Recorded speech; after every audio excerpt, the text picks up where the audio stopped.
Good morning, everyone. So it's now, I keep getting called Friday the 11th of November, and we're tracking along quite well with the GGR in some very confusing weather. And it's, let's just say it's not a rally, it's not a race, it's not a cruise, it's a grand adventure. And it is what each of the entrants make it, or make of it. And certainly everyone's got a different take on that, and it's different things for different people. But for me, this is very exciting, and this whole weather situation here at the moment is all a bit crazy, and it might be partly because it's a transition of seasons as well, and weather is freely available. Weather reports freely available for this region out of Cape Town, South Africa. They issue very strong high seas weather forecasts on various frequencies all out here. I know Jeremy's been getting them for quite some time. So, and the way it's done is you pick a region, right? Each region is defined, and they'll give you the weather for that region and the weather for this region, and so on. And it's up to the entrants to make the most of the interpretation of that. It's a voice recording only, and you're given the positions of highs and lows, and wind direction and wind strength. But you can see here, this is crazy. It's very hard to pick the weather that's going on here. So the tail enders now, they don't have a defined South Atlantic high with the winds going around in a counterclockwise direction. It's a mishmash of all sorts of things. It's a very unstable band. There's nothing that's taken control, and in fact there's a little bit of a low pressure system here. If we bring this forward, you'll see Ian's going to be impacted by a mini storm. It's not a big one. In fact, I probably shouldn't even call it a storm. It's going to turn up on the 13th. It's going to form up just here and move quickly over the top of him, and here it comes here. I can make it a little bit bigger now, and so you've got this low forming in the middle of what should be a great big high, and the winds are going to increase to 35s, maybe gusting higher, and he'll manage this. It's pretty cool, but when you look at this going back here, you've got a low right in the middle of where the high should be, which is kind of interesting. And the other thing I'd say about the weather here, if there's no doubt in my mind that the traditional tactic of heading south all the time until you get to these westerlies in the roaring 40s is a consistent track. So if you're coming down here, you get mixed up every opportunity you want, you make your way down. And if I scroll this forward, get rid of that. If I scroll this forward, for the next week or 2 weeks, you'll see that where's the wind to go to the east. Usually, the majority, 2/3 of the time, it's all down here in the roaring 40s, and I'll just show you this. So there's a couple of days ahead. You got a high forming there, but it's still sort of down here. You want to get down here, and certainly over here you've got the slipstream up into Cape Town, and go across the 13th. It's a bit, but you'll see generally the westerly airflow is down here in the roaring 40s. That's why they're called the roaring 40s. Come across to the 14th, got plenty of breeze there in the 40s. Okay, so if you were down here, you'd have a southerly, so you're still making good speed to the east all the way along. Here you got a southerly. Okay, there's a hole there, yeah, but generally, on average, along the roaring 40s, you can make to the east, and carrying along. There you go, roaring 40s again. You can carry over to the east, make your way to Cape Town. Finally, you're getting something that looks like a South Atlantic high that's down low. That'll probably move up in the next day or so. So yeah, again, there you go, roaring 40s. This is where all the square rig ships come. So you straight down here, get into the 40s, come along, and then hook up into Cape Town. So it's really unfortunate for the back end of the fleet here. They're all mixed around in all this mishmash. Nothing you can do about it. Doesn't matter if you're getting a forecast. There's nowhere that's going to suggest, here you got a southerly, there you got a northeasterly, here you got a northwesterly. So it is incredibly challenging to make this trip across, and it's some are getting forecast, some aren't. And the in the back end of the fleet, if I bring this up now, Ian Herbert Jones is winning the race for the back end because he's screaming along at 2.7 knots. Okay, he's the fastest of the lot. Well, it was in the last 4 hours anyway. Elliot's making 2.3 knots. At least he's going south, but he's going south because he's trying to keep some sort of apparent wind going there. Nord still parked, basically, 1.1 knot. And Guy Waite's making 1.5, and that's just nothing you can do about it. So yes, the tail enders will be incredibly frustrated, thinking, crikey, we've got a race now to get to the gate. And by the look of this, I'll be very surprised if Arnold can make the gate now. He's still, I really feel for the guy. He's been basically doing very little distance to the east, and the main reason is the weather. And he's not the fastest boat, but he's getting impacted by the weather. Elliot's doing reasonably, but he's impacted. All these back-end boats are, so that's the name of the game. And Jeremy down here as well, screaming along at 2.7 knots, dragging barnacles, but just stuck in the weather. And he came south, which is pretty cool, but it's just a mishmash. And he's getting weather forecasts, I'm sure, because he mentioned previously he had been listening to Cape Town radio, and it'll be up to him how he interprets that forecast and exactly what he does. Ayrton's trundling along 5 knots, and we'll get into the leaders, but we'll come back here and look at the weather they've got. I'll get rid of the big snail trails and just put in the little ones. Build it up a bit. I'll scale it back so you can see a bit better of the weather progression in the days ahead. So we go forward a day, or a bit of a day, a little bit more breeze, patchy all over. Arnaud may get moving again. Same again, very mixed up. Elliot's in that hole, which we predicted yesterday. So the 13th, so 2 days ahead. This is where this low is forming up, and it looks like Ian will be over here somewhere at that stage. So he will get these northwesterlies. It'll probably gust 35 or so. It's not what we call a weather alert. And I checked on the main windy TY model here. This is here's, you can actually predict the breeze off this. Drag the cursor around. So it's forecasting up to 30 knots. And that's on the 13th at about in the afternoon on the 13th. It starts to pick up again, getting up around still into the 30s, 35, still very manageable. The thing is, the sea state will be quite interesting here, because you've got a northwesterly breeze here, or a northerly component, so the sea will build up, and then very quickly, within half an hour or so, it'll come from the southwest. When you get that southern change, you get quite curly waves. So here we go. You got 4.4 meters. On a scale that around sort of 4 meters or so. So that's the forecast wave height. That means it could go up to 5.5, 6. So Ian's going to get a bit of a ride there. We will tell him about this cell that's forming. We're not too concerned, but the wave shape is the issue here, and he'll have to manage that the best way he can. And you'll see a lot of that going forward with the Southern Ocean being the new home for the Gold Globe race boats. So that's the excitement for Ian, but generally they're going to make slow progress, continue slow progress. Guy is about 2,000 miles from Cape Town, which is a couple of weeks, and then he's got to address the barnacle issue. It's already the 11th, so he's going to be here by the end of November. That'll give him 2 months to get across the Indian Southern Ocean towards Hobart. That's about how long it's going to take him. So it'll be, you can get across in 6-7 weeks. So it'll be important for him to keep moving to make the gate as well. Just a reminder, if he's not in Chichester class, in other words, if he can clear the barnacles in Cape Town and maintain his status as a full entrant when he gets to Hobart, if he can't make the gate, he's still in the event, and he'll have to wait until December next year before he can restart, but he'll still be what we call a Voyager class. It's all explained in the notice of race. Nord, on the other hand, if he decides to come to Cape Town and carry on, he will be in the same situation. I'm not sure whether he's going to make it now. I hope he does. I really do hope he does. If he misses Cape Town, though, he's going to be in Chichester class.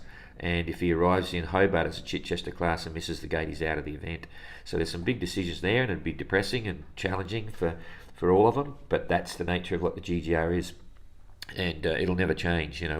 We know that it's hard to get weather, and that's basically up to the entrants on how they get their own weather, using a radio, using the opportunities, within the notice of race. For instance, when they get to Cape Town, if they want to get someone to come out, they can give them all the weather information they want. They can even give them weather routing in Cape Town, because under the rules you're allowed to get any technical assistance that you want, okay?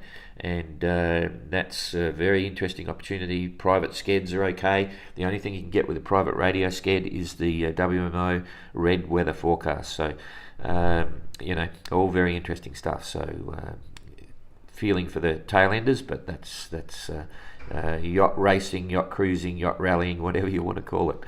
and we were happy to see the boats come through. It was good to see Abelish. Obviously, he's upset, and that's fair enough. Everyone can have an opinion, but we feel for him, and we hope he does well in the Southern Ocean now. So, moving right along now to expand this into the leaders, see what's happening here. Jeremy, as I say, or the mid-fleet, Jeremy's still frustrated with barnacles, but he'll get there eventually. And then Ayrton making good progress. He's still a fair way off. The big news for today will be Captain Good coming in. He's got a challenge at the moment, just getting around. I didn't want the weather. I wanted to blow it up here. Get around this this little low that's formed above him. I'll make it a bit bigger so we can see his progress into Cape Town. He's currently about 100 miles, I think it is, that just clicked over. So I'll just measure that. 85 miles. He's made a bit of progress. He's been pushed up north because of the southeasterly or easterly breeze here, but that won't be so bad for him because you can see you've got this very weak low pressure system there, and that'll change his opportunities to get into Cape Town, and it'll work out okay. And I'll just explain that. I'll put it up big time because we'll start working his ETAs. I'll get rid of the measure, so he's 85 miles, and we'll just scale it through for them. This is toggling now. Every click is an hour. Okay, so you can see he'll tack over shortly, and at the moment he's got a northerly, so when he does tack, a northerly's fine, it's on the beam, port beam, he'll make reasonable time. That's probably about 10 knots or so, 10-15 knots. No, maybe 10 knots. It's quite light, but it's going to hold through. So he comes across, but then he's got the centres here, joining up with a few things. No wind. He'll be drifting for a while, but it's only a few hours. It's 2-3 hours. This is getting into night. So by tonight, he's got a little bit of breeze coming in again. If say he can maintain an average of 4 knots, that's about 20 hours to get in. It's now 10 o'clock here. So that's going to be sometime early hours of tomorrow morning.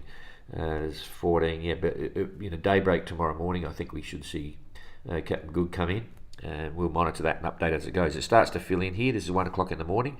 He'll speed up again, doing quite well. He doesn't want to stop, I believe, to do any work on the boat. The boat's pretty good, so he'll cross the gate, do the time. We'll meet him there and carry on. So it could be just in the dark, early hours of the morning. But this is now 8:30, so there's a solid breeze. And then he'll get a bit of a hoot down, which is kind of the next thing. Get over there. We'll scale it back. This is the weather moving forward. You can see he's going to get a boost. So once he's crossed, he's got a northwesterly, which is rocket material for him. So he's going to be screaming down, and we'll pick up in comparison to Abelish and Damien and so on, who have been struggling in the southeasterly. So an easterly breeze. I'll come back to that. So there's Goog's update.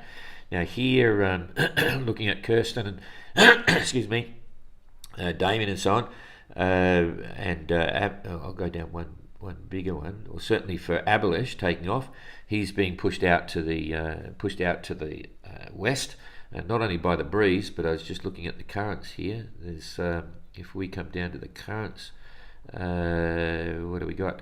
You can see he's just been pushed through. This is a 2.5 knot current there that was impacting on Abelish. That would have pushed him a little bit further again to the west, which is not where he wants to go. Anyway, he'll go through that. Now what you're going to see here, it's already happening, is Kirsten is heading down now. The wind's got more to the east, so she's able to maintain more to the south, and she's doing 6.7, which is assisted by this big eddy within the Agulhas current. Tapio's about to cop it, and you can see as he comes down, he's going to have a head current of about 1.5 knots, maybe 2 knots. It's a good solid 2 knots. Could be even up to 3 in the whites here. When you get into these grey area white, there's up to 3 knots there. So he's going to be slowing down, and you'll see Kirsten probably getting a ride. So you may see a differential coming up there, but Kirsten's also to the west, and Tapio's further to the east, which is where the rum line is. So it might balance out. But okay, get back to the wind here. Okay, we're still on today's weather. I'll scale it down here. And we look at Simon. Simon's been doing pretty well. He's managed to make southing, but it's going to go a bit quiet for him. But generally, he's still in a good position. I didn't mention Damien and Abelish. I'm moving all over the place here, so I'll come back to that. Simon's nearly caught up to Benabetesio, who had a grand time, spending nearly 4 or 5 days in Cape Town, sorting out his bowsprit in bits and pieces. But he's up there, and the good news is that whilst it's going to go light here for Simon, it's also coming from the right direction. So I'll toggle this forward now, and you can choose who you want to watch. Sort of Avalish, Kirsten, Tapio, or Simon as we push this through. It should be active. Yes, everyone's an hour. So as Simon's going down, you can see the wind's following him. So he'll slowly hook around on that. So he's looking pretty good. Tapio and Kirsten still holding approximately the same wind direction. Okay, but they'll still be heading south. Okay, Simon's looking good. So all of a sudden now you can see that the predominant breezes are northeasterly. So that's going to be perfect. He's going to be heading down. He's already in the roaring 40s, and that's exactly where he wants to be.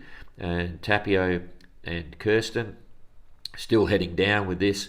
This is now early hours of tomorrow, and they're still in the breeze, but it's swung. So all of a sudden, bingo, they got a headwind.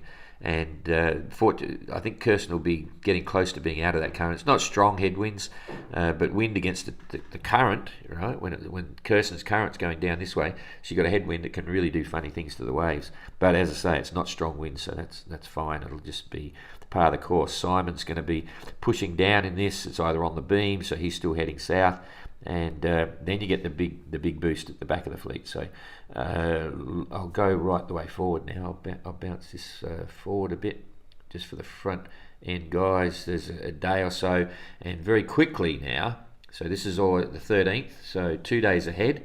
Tapio and Kirsten will be down here somewhere. Bingo, they're in the roaring 40s. Okay, and they've missed this lot, which is kind of cool. Simon will be up here riding a very strong southwesterly. The sea will be building. He'll be up into 5 metre seas here. Yeah, that's going to be 5s and 6s, so they're well and truly experiencing what they're going to have for the next 3 months going across the Southern Ocean. People get a context of what this GGR adventure is all about, and it's now a grueling 3 months in the Southern Ocean where there's no let up. This is their world. That's what they're going to have to get used to, and going to be quite demanding. So, okay, back to the wind, and I'll just give a close-up here on what Damien's up to. Quite interesting, because he's on the hunt, obviously. I'll pick this up. And he just made an interesting tactical decision. He knows what the forecast is. He got weather updates and everything while he was in port here. And he knows that there's strong stuff here, so he's just holding his own. No use when you're on port tack here going out, you're actually sailing away from the mark, which is actually going to Hobart. And so he's holding high and tacking, so he might not be going very fast. Oh, he's doing 5 knots. Before he was doing 2 knots or something, but that's kind of cool because he's not going out to the west. So his vector made good is positive. And then if you follow this breeze along, very quickly, bang, he's already into it, and he knows this is coming because he got very good weather forecasting while he was in Cape Town, which is all allowed. Okay, and that's what he's done. So I'm sure he's reacting to that.